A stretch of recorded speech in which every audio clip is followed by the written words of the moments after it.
Hello, I'm Adrian O'Neill, Ambassador of Ireland to the United Kingdom. It is my pleasure to introduce this special virtual meeting of the Irish Literary Society and the launch of a new book by Roy Foster on Seamus Heaney. We are here in London's Bloomsbury Hotel, where Seamus was a regular guest and personally opened this refurbished room, the Seamus Heaney Library, in 2011. In the pantheon of national literary figures, Seamus Heaney is among the giants, publishing 12 collections of poetry during his life, each of them critically acclaimed. He was awarded the Nobel Prize for Literature in 1995, as well as a litany of other prestigious literary prizes. Seamus Heaney, the poet, writer and teacher, was of course deeply admired, widely celebrated and greatly loved in Ireland. But he was also a cosmopolitan writer whose work has international resonance and appreciation. His writings explored landscape and the natural world, religion and spirituality, family and love, politics and violence, and the idea that history is never fully past. Themes that have universal relevance and concern.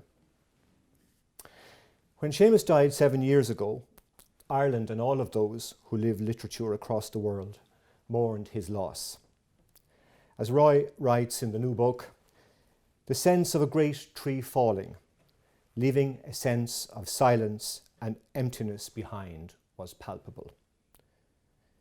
Many of us will always remember where we were when news of Seamus' passing reached us, and the accompanying feeling that a vacuum had opened in our lives.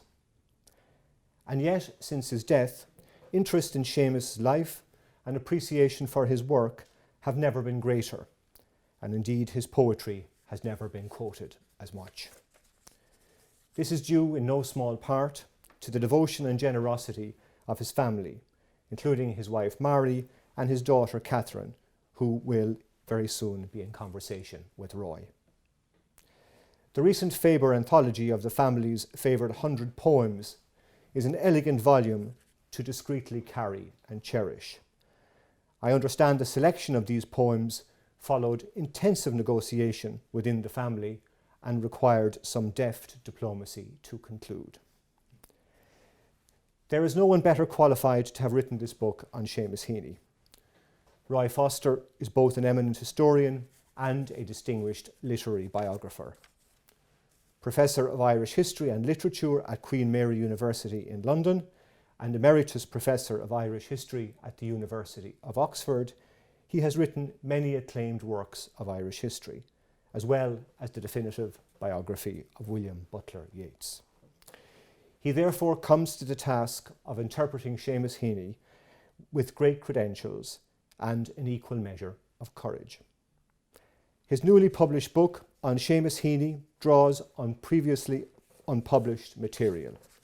It gives us a fuller picture of a man whose work connected with a global readership, and yet, as Roy writes in the preface, retained its own independent mysteries. To discuss this fascinating book and the life, genius and legacy of Seamus Heaney, it gives me great pleasure to introduce Roy Foster and Catherine Heaney.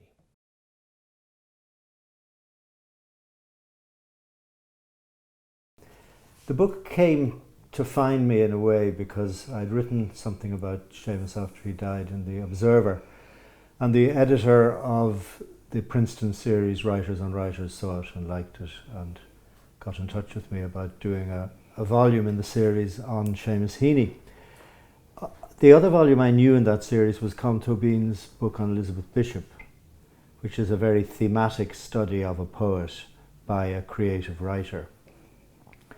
And I read it and admired it, as I admire both Tóibín and Bishop, but I knew that wasn't the way that was right for me to write about Seamus Heaney.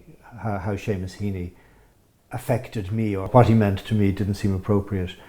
I think chronologically, because I'm a historian, I believe in biography, or life writing as it's more properly called these days, as an insight or a route into or a path into the work of a creative writer. I've done that with Yeats. when I began reading around the subject, and especially when I began going into archives, I became increasingly interested in the development of Seamus Heaney's voice and tone, but also the development of his relationship with his readers. And I think that builds in such a fascinating way that you've got to see it played against the developing history of the times from the early 1960s through to his lamented death. And so the chronological, biographical, historical, and that's the word I would use, historical framework just seemed to suggest itself. The challenge then was to fit so much material into less than 50,000 words, which is the frame of the series. Living sources, and I'd love to hear Catherine about this, will be very important for the authorised biography, and were illuminating for me, and I knew many people who knew him much better than I did, and I talked to some of them. But I think it was the archival angle, the drafts of the work that wasn't rightly put into print, but that says so much biographically and indeed creatively. And it was also the question of distance. 7 years since he died, I spent 4 to 5 years writing this book. I began it, I suppose, about 2015, about 2 years after he died. And it's a very short book, but I think it rests on a lot of digging, to use the appropriate word. I think that's right. And, you know, speaking from a family perspective, one of the things that I really love about the book is that it does bring all of your historians' analytical and interpretive skills to it, but it, as well as following the life, it very much and very closely follows the poems and the volumes of poetry.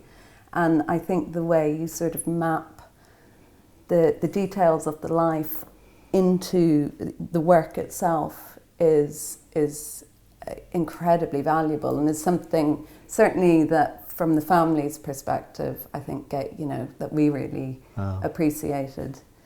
That means a great deal to me that you did. The one passage that I quoted from his diaries and letters, or well, his unpublished diaries, I think is a kind of illustration of that, and I'm going to read it if I can find it, which is when he's sitting down to write Station Island in his study in Strand Road. And it was a very, I think you said this yourself, Catherine, when I quoted it to you, that it was one of the most vivid and striking instances of how the work comes out of the life at a particular moment, and how conscious he was of that. Diary entry for 4 September 1979.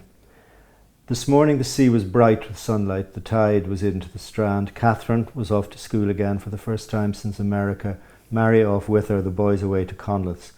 I posted cards and sat in the clear glittering weather, looking over at Howth Head, the smoke drifting a sulphurous dissolving brush from the pigeon house, the red and white chimneys of the power station hallucinatory. I felt the lift I used to sense at the seaside in Portstewart, or on the coast at Dingle or Donegal. I felt that the 7 years since leaving Belfast had paid off, that perhaps steady inward effort would be possible. I felt I could trust. I have been lucky, but also I think I have worked to earn this. I pray to God, or whatever means the good, to keep us all safe here and to sustain this effort. I'm now in the study upstairs. The trains rattle through the sunlit suburban morning. The birds chatter in the garden bushes. The red leaves of the creeper on the gable flutter. It's a very powerful evocation of that moment, but also there's images there, that the idea of trust, which is a theme in my book, the way that readers trusted him and came to trust him and reposed a great trust in him, and the theme of luck. Yes. I'm haunted by that phrase of his in another poem, you're steeped in luck. Steeped in luck. It's as if he's crossing his fingers as he said it. Did he have that very strong sense of a benign star guiding him, and did he talk about that? I think he certainly realised that he had incredible good fortune, both in terms of the family he was born into, and then in his marriage to my mother and our family life, but also most importantly as well, in his work, in how it came to him, and his belief in it, and then how it was received. He knew it was touch and go, and I think that is the thing with good fortune. You always worry about when and if it might leave you. I love that passage because that's the house I grew up in, and it's described so beautifully and so perfectly. And the time he's talking about, we had just come back from 8 months in America in 1979, and it's such an important moment for him, obviously in his writing life, but also for us as a family returning. So I love that way it blends this artistic jumping off moment with a moment in family life. But to go to the question of luck, the desk he would have been sitting in writing that was 2 boards on top of 2 tea chests. That was his desk, and I know a lot of people tea might... chests, not even filing cabinets. Not later upgraded to filing cabinets in the 80s, but in the 70s it was 2 tea chests and 2 planks of wood. And I later read something where he said, maybe people would expect a poet to have, a beautiful mahogany desk. But he was afraid that if he had too grandiose a desk, that the writing might abscond. The muse would slip away. I love it. So I suppose that's what I mean about touch and go, and never trusting good luck too much. That's a lovely illustration of that, and of the quiddity of things that he's like that wonderful Skylight poem. And which the desk sat below the Skylight. Absolutely, yes. And the sofa and the settle bed, the absolute concreteness of his imagery pervades the poetry. And people talk about a rootedness, and those poems are literally down to earth, which I think is a line from the settle bed, blessed be down to earth. The poem I'm going to read is The Skylight, and it comes from the collection Seeing Things. Part of the reason I've chosen it is it's a very well-loved poem, but it sort of marks a moment where my father's writing moved into a slightly lighter, more airborne realm, perhaps, than some of his earlier poems that were rooted in the bogs. But also it's very personal to me because I know the very window that it talks about, and it also is such a lovely evocation of my parents' happy marriage and our family life. So this is The Skylight. You were the one for skylights. I opposed cutting into the seasoned tongue and groove of pitch pine. I liked it low and closed, its claustrophobic nest up in the roof effect. I liked the snuff dry feeling, the perfect trunk lid fit of the old ceiling. Under there it was all hutch and hatch. The blue slates kept the heat like midnight thatch. But when the slates came off, extravagant sky entered and held surprise wide open. For days I felt like an inhabitant of that house where the man, sick of the palsy, was lowered through the roof, had his sins forgiven, was healed, took up his bed and walked away.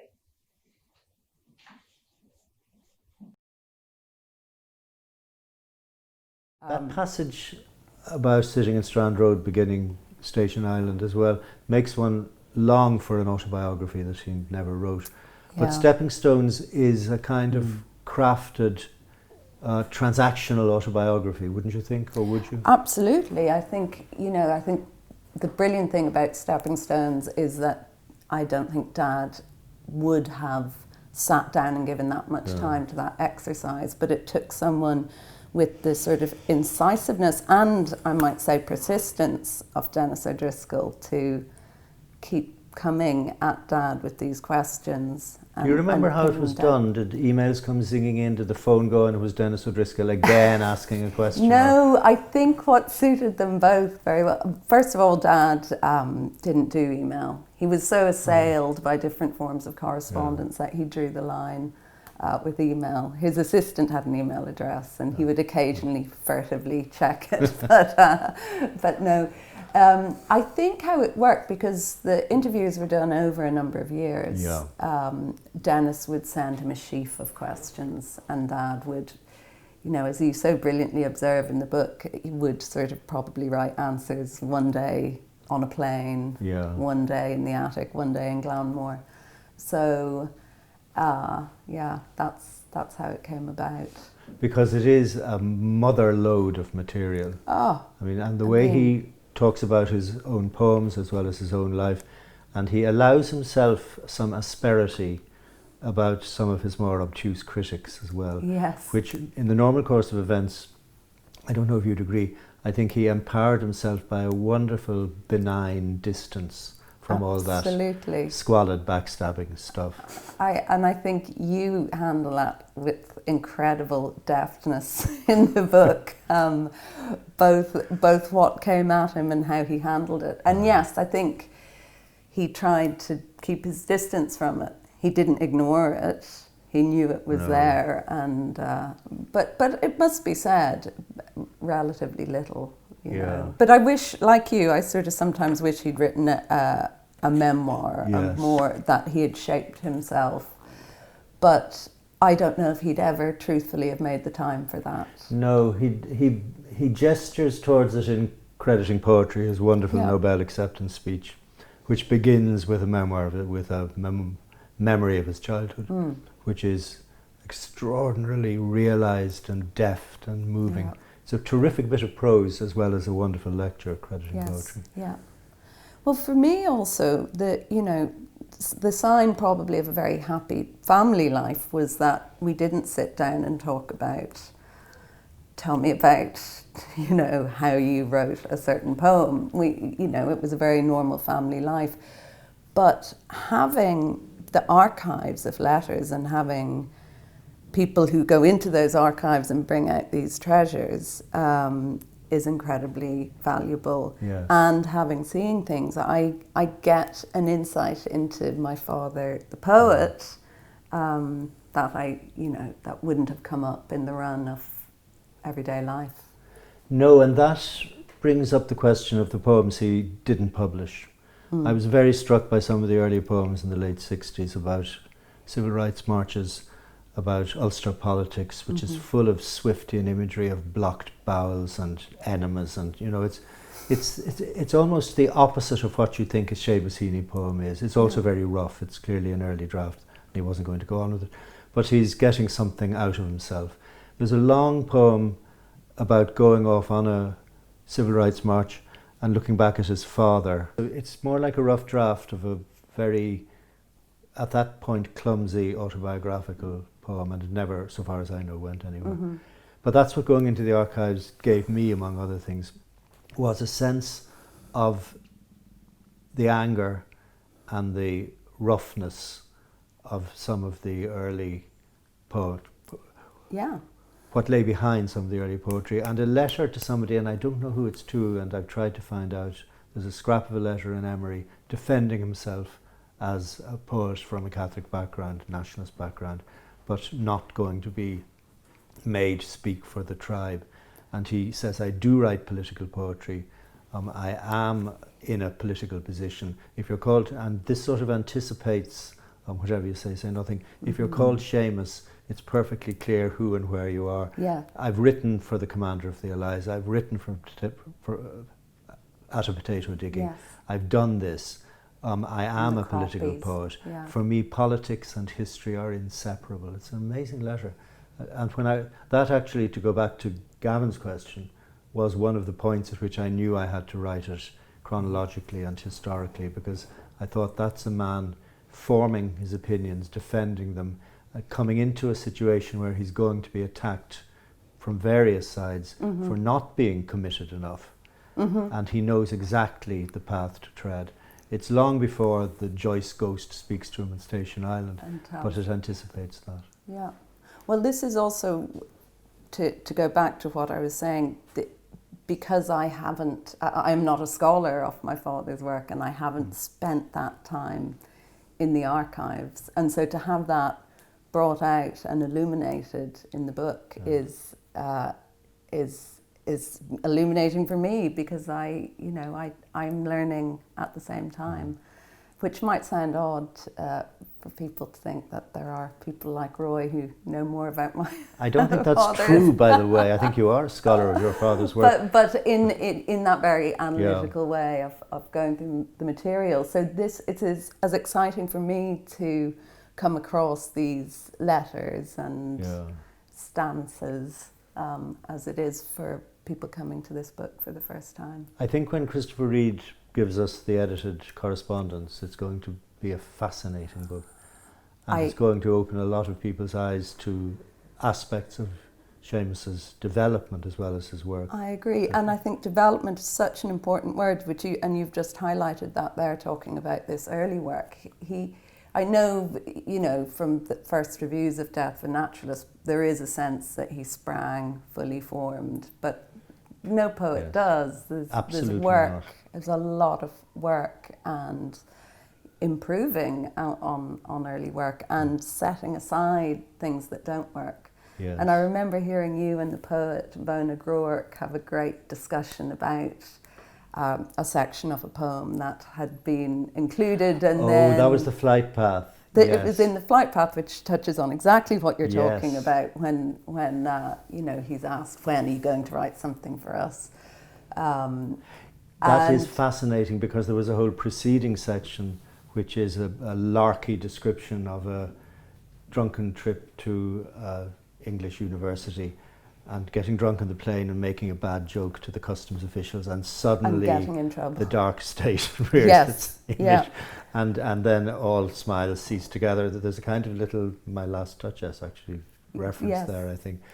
And he publishes that in Poetry Agenda or something, PN News, I think, in the full version, but then in the canonical version it's not there. That whole section is dropped, and Roy and Vona discussed, you felt it was sort of not quite a political decision, but he'd stepped back from this very overt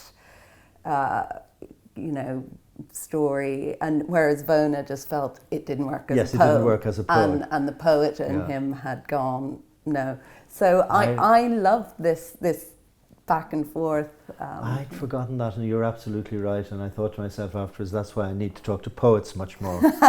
Well, that's, as I said, what I love in this is that the poems are so present, and there are so many of them, and that's, you don't have to do that thing of scuttling back to the book. It's there in front of you.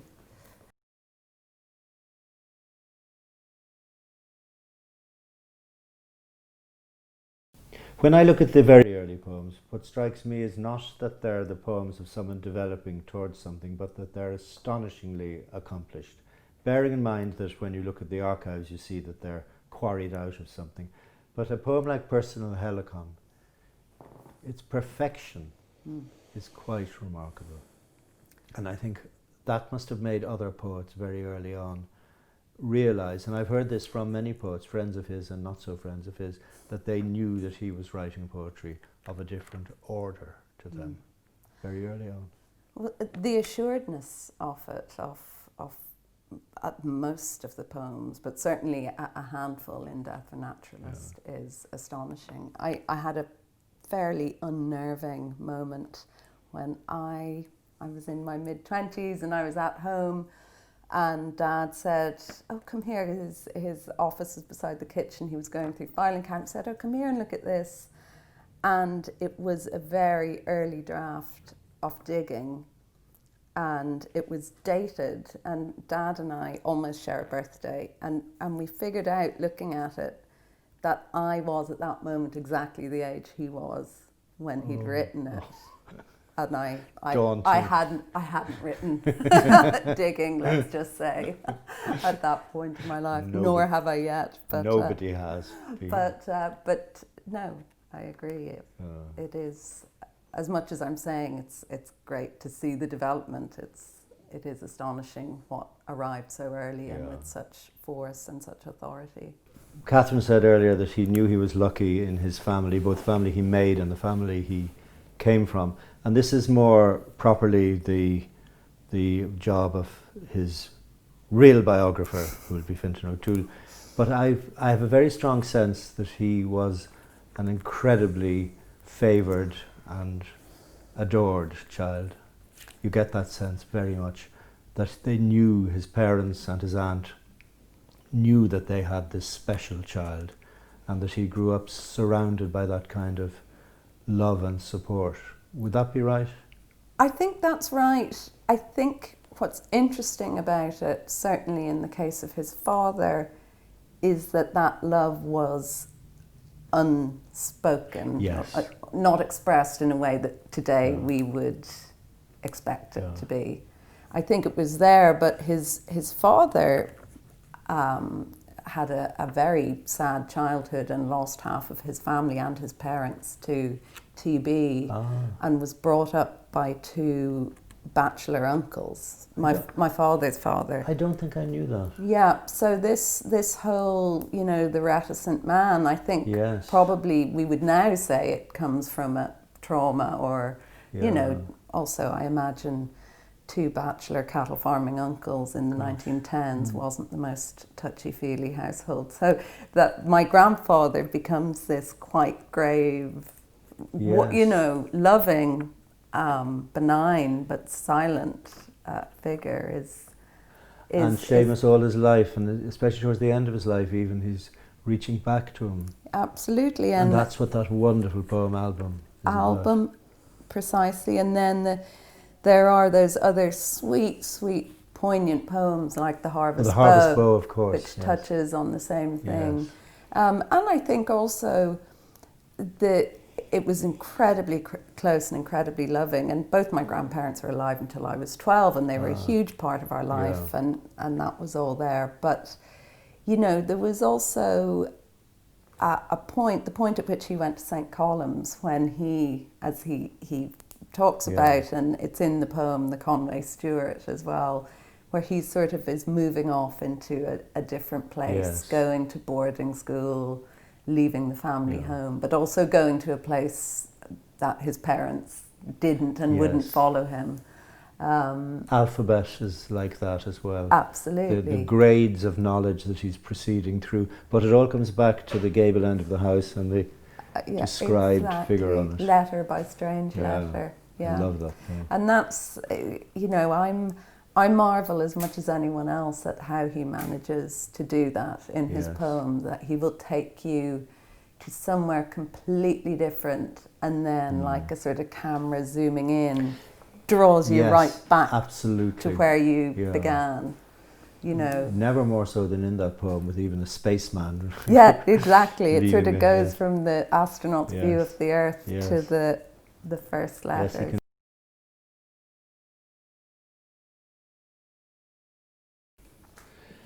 This is a theme also that developed as I wrote, because I was fascinated by the way he negotiates Yeats. That early wonderful lecture, then essay in 1978, Yeats has an example and there's a query mark.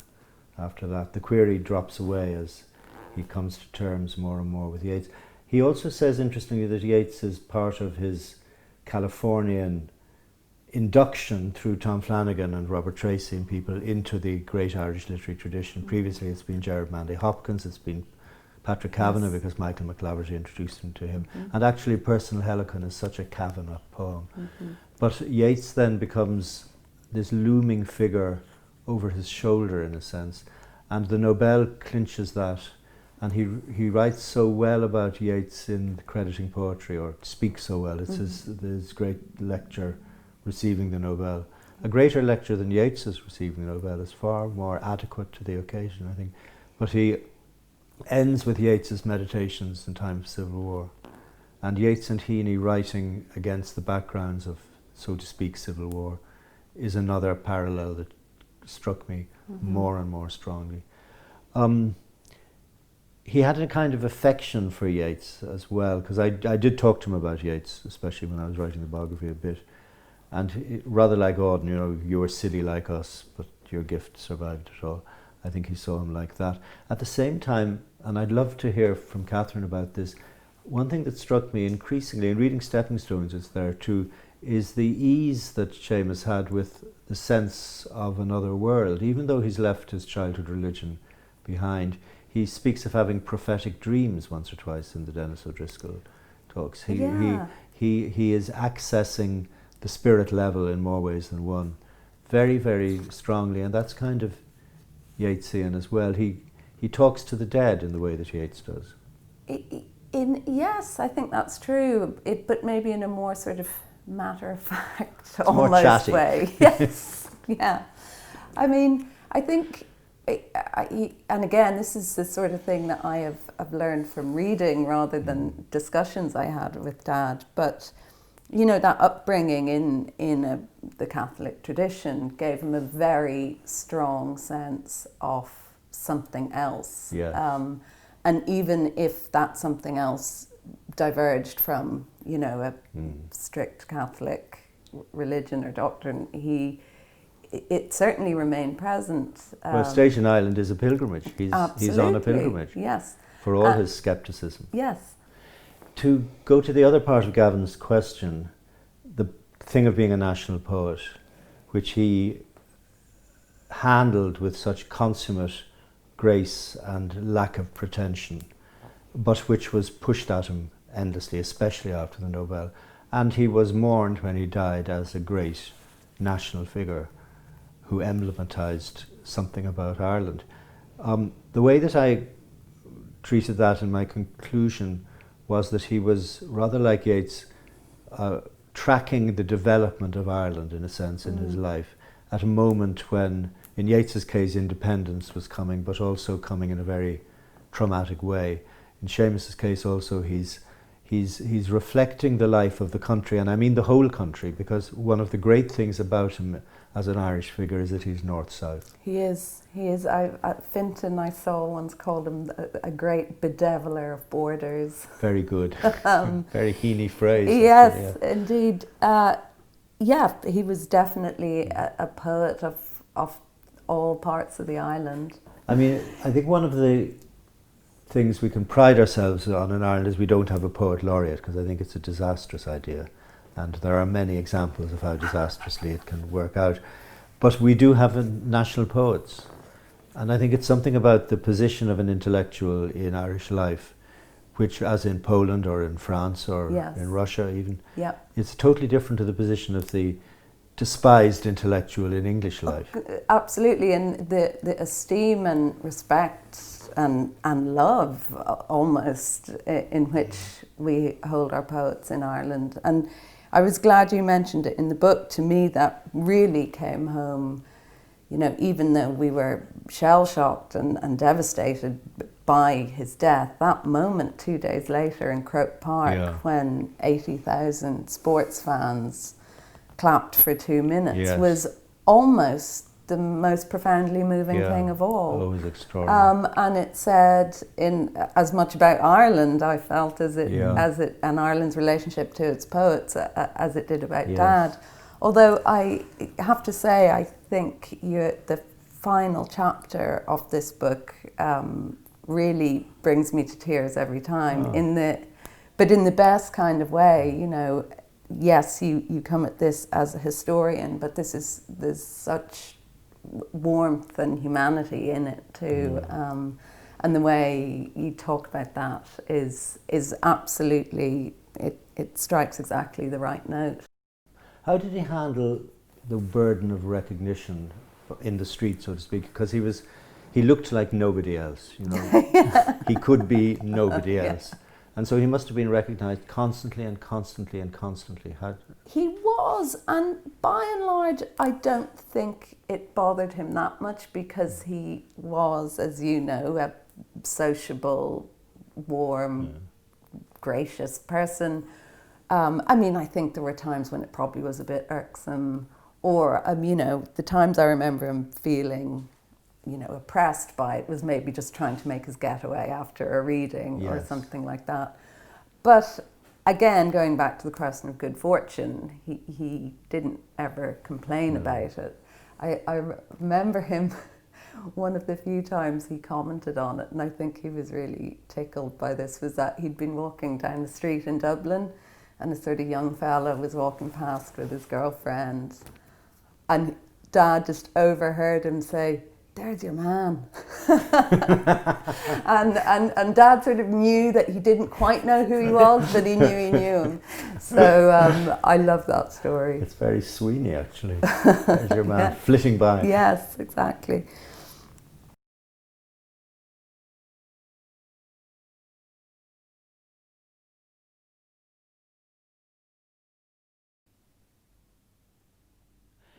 One of his alter egos is Sweeney, the bird king, who flits around the island, shouting from the trees, evading people, not wanting them to want his story, even if it happens to be true. Sweeney is an image in Irish literature that he's sharing with Flann O'Brien, who makes Sweeney a hilarious figure in *A Swim Two Birds*. For Heaney, I think Sweeney, and he himself drew attention to the fact that their names were so euphonious, was the image of evasion, which he knew he had to practice if he was to keep true to his integrity, if he was to, as he says in The Flight Path, write for himself as well as, or above, writing to represent his tribe. And it's a word he used, tribe, quite a lot. The move to Wicklow in 1972 was seen at the time from some quite surprising quarters as not only an evasion but fleeing from where he should be. And they had been, I think he and his wife had been at the centre of such a vibrant, enhancing circle of friends and creativity in Belfast that people felt deserted. Some people felt deserted when they left. He shared, I think, with his great friend David Hammond. He said in his obituary of David Hammond that he knew the codes of a divided society so well that he knew exactly how to break them. And in a sense that was very true of Seamus as well. But I think he felt for freedom of thought as well as freedom of life, and as well as getting away from the sheer horrific dangers of living in Belfast with a small family, that to move to Wicklow, where a friend offered him a cottage at a peppercorn rent and he could live off his writing and his wife's school teaching income and broadcasting and journalism, it was a moment that had to be grasped. And he was prepared to face up to it being thought that he was deserting the front. And in many, many interviews he recurs to this. He's not always consistent in why he said in reflecting the way he felt. Sometimes he says, "I felt lonelier in Wicklow after I'd left the life of the North," which doesn't quite square with either the life he was having in Wicklow or what comes out of his other writings at the time. When he's interviewed I tend to think when he's being interviewed by people in the North, he presents it rather differently, as he would have to, because he is a target for criticism. And that's another thing that writing chronologically and writing biographically made me see much more clearly. I knew famously of Edna Longley's powerful critique of the politics of his poetry, written in the 80s, but looking right back through North at the other books. I hadn't, until I read Kieran Carson's critique in Honest Ulsterman, sensed the kind of anger that was felt by some people in the North. And in Carson's case, because he was a generous-minded man, he was a very fine poet himself, it wasn't unlike with Jimmy Simmons, for instance, which was sheer bile of somebody who couldn't cut the mustard himself, I think. But with Carson's critique, it was a sense that this is not the way you write about the encoded violence of what's going on in the North. You don't excuse it by putting it in this historic framework right back to Nordic bog burials, which was, I think, a great misreading, because it's certainly not being excused. It's not being normalized, that's a better word, which is what Carson claims he's doing. In fact, I think he's, in a sense, both exoticizing it by bringing in an entire tradition of northern violence, but he's also making it comprehensible and even more tragic and affectingly tragic than writing a straightforward poem about a sectarian massacre would be. He's doing something very, very careful and very, very original. It's been there when you read back in the early poems. You go to a poem like Bogland and you see, gosh, that's where it's all beginning. But he had to go to Jutland and feel lost, unhappy, and at home to follow it through. The fact that North was published in 1975, 3 years after he's left the North, it's going to ruffle feathers. It's going to be as if, you know, he's sitting safely in comfortable, companionable Dublin, writing these aestheticised versions of violence. That's how Carson would have seen it, I think. I don't see it like that at all, but it's interesting that some people did see it like that. A footnote about North, too. I think it's fascinating that he went through various versions of the title. It was going to be called The North at one point, the whole book. And then it was going to be called Northerners. And both of those titles would have carried a very different and rather damaging valency. The North is the way, of course, nationalistically minded Southerners talk about Northern Ireland. Northerners would say, those people up there, that's what they're like. But North just eclipses and includes those kind of concepts, and it also widens it out to Jutland and to Vikings and to Nordic Viking Dublin, and it broadens the entire thing. And once you see that, you see it couldn't have been called anything else. And the sheer force of it. Yes. The sort of blunt, one syllable. Absolutely. Force of it. I love as well in the book where you say that, you know, maybe among certain people in Belfast there was a sense that he'd moved somewhere that was a cross between Grub Street and Sodom rather than a damp cottage in County Wicklow, which made me laugh because it's absolutely true. And in a poem like Exposure, that you're discussing is in there. Exposure is a very Sweeney kind of poem. He's wood kern lost in the woods, thinking, hanging around. Yeah.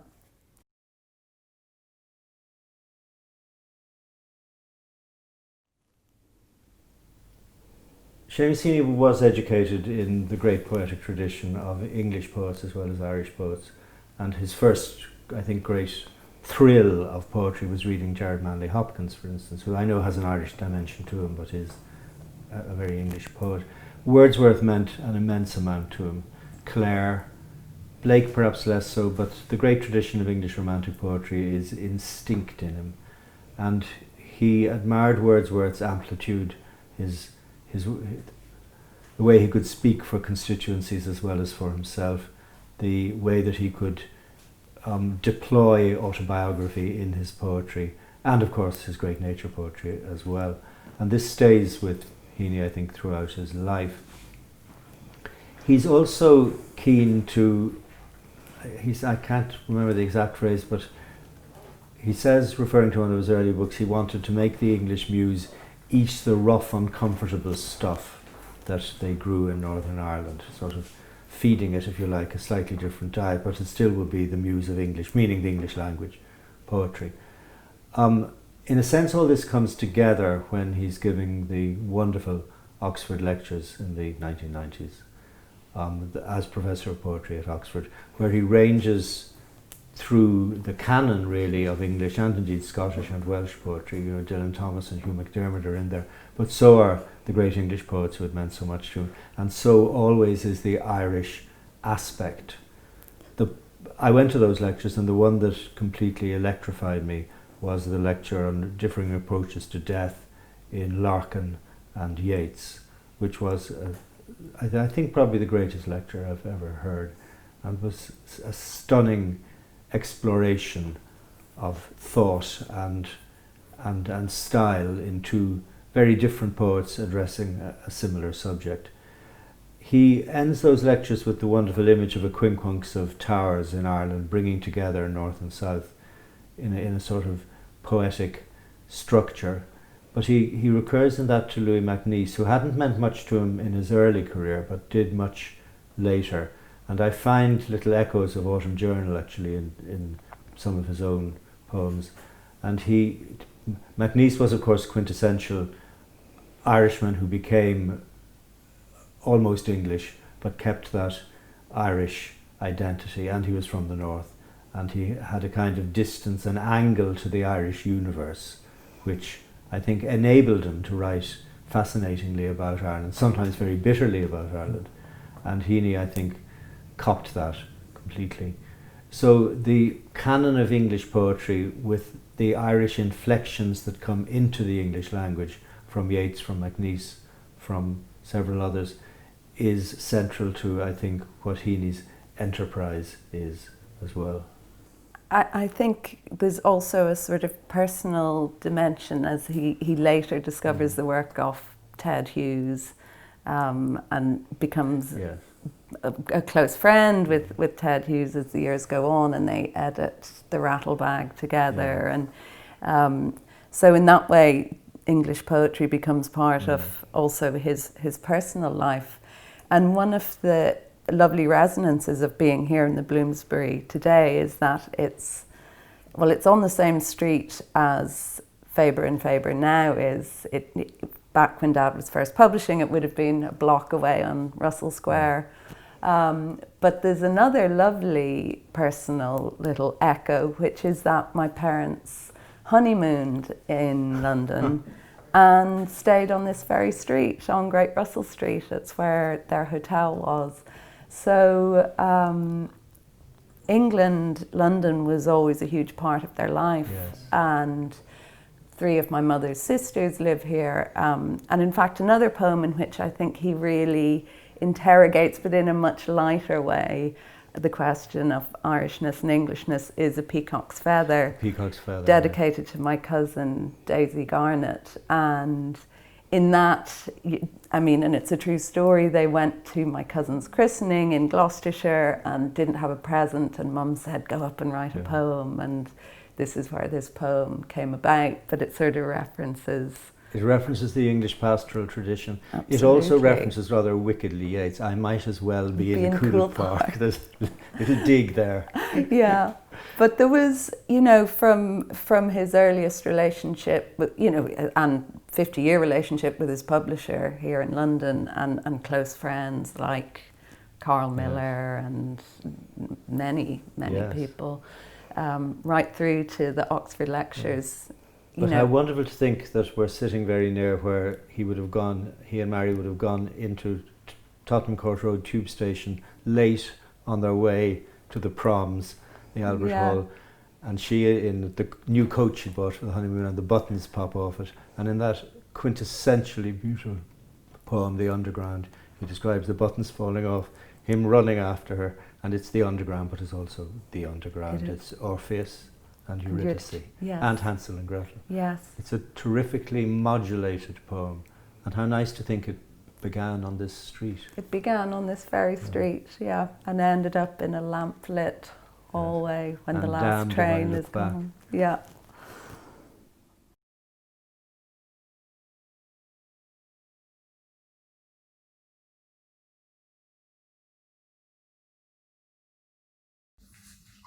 The poem I'd like to read is an extract from Route 110. I'm choosing it for a number of reasons. One, because it's in his very last book, Human Chain, and it shows, I think, the way that his genius was in no way dimmed by age or illness. It's a book full of wonderful things. The other reason why I love this poem is it's one of the many poems in which he deals with the question of the underworld and crossing the Styx and meeting the dead. But it plays it through buying significantly a used copy of Virgil's Aeneid 6 in Smithfield Market.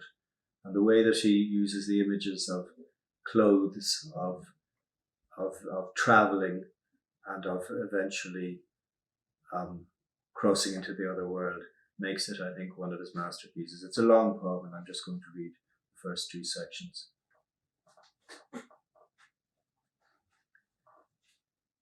In a stained front-buttoned shopcoat, sere brown piped with crimson, out of the Classics Bay, into an aisle smelling of dry rot and disinfectant she emerges, absorbed in her coin cant, eyes front, right hand at work.